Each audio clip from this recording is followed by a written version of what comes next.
একজন কট্টর Argentina fan এবং পরিচিত সঙ্গীত শিল্পী। কনি, আপনাকে অভিনন্দন। আপনার দল যেভাবে খেলছে তাতে মনে হচ্ছে যে খুব শীঘ্রই আরও একটা ট্রফি যুক্ত হতে পারে। আপনার কি মনে হয়? অফকোর্স, মনে হওয়ার কিছু নাই, আমার মনে হয় যে জিতে যাবে।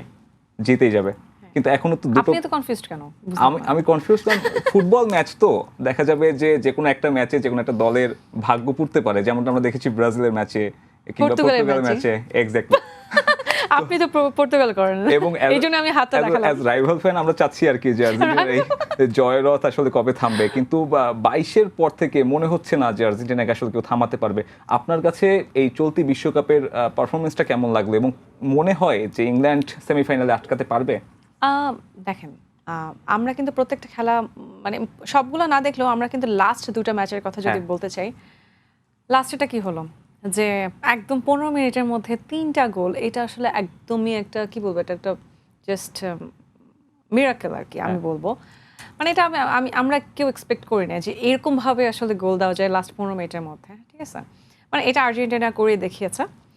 প্লাস গত যেটা সুইজারল্যান্ডের সাথে হলো, প্রথম 10 মিনিটে তো মনে করেন যে একটা গোল দিয়েছে, ওকে ফাইন, আমরা হ্যাপি হয়েছে।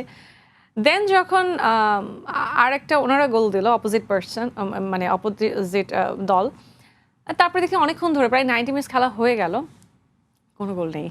আমি তো আমি জাস্ট সকালবেলা মানে ঘুম থেকে ওঠার পর কি হয়, খাওয়া দাওয়া তো খুব একটা হয় না, বাট মানে মাথা টাথা ঘুরে যাচ্ছে, অ্যান্ড আমার ঘাড় পর্যন্ত ব্যথা হচ্ছিল যে টেনশনে যে কি অবস্থা হবে।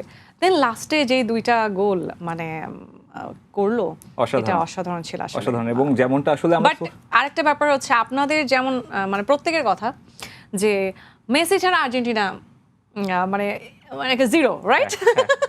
সো এইটা কিন্তু প্রুফ করিয়ে দিয়েছে, এইটাও ভুল প্রমাণ করে দিল যে মেসি, হ্যাঁ আরো অনেক প্লেয়ার আছে, যেটা গত মানে লাস্ট ম্যাচে মেসি তো গোল করে না। এবং এইটাই হয়তো ভয়ঙ্কর দিক যে আপনি এতদিন আর্জেন্টিনাকে যেভাবে মনে করতেন যে লিওনেল মেসি বাদে দলটা অচল, সেখানে অন্যরা যখন পারফর্ম করা শুরু করে দিয়েছে, টুর্নামেন্টের বয়স যত বাড়ছে, তখন কিন্তু এই আর্জেন্টিনাকে আসলে অপ্রতিরোধ মনে হচ্ছে।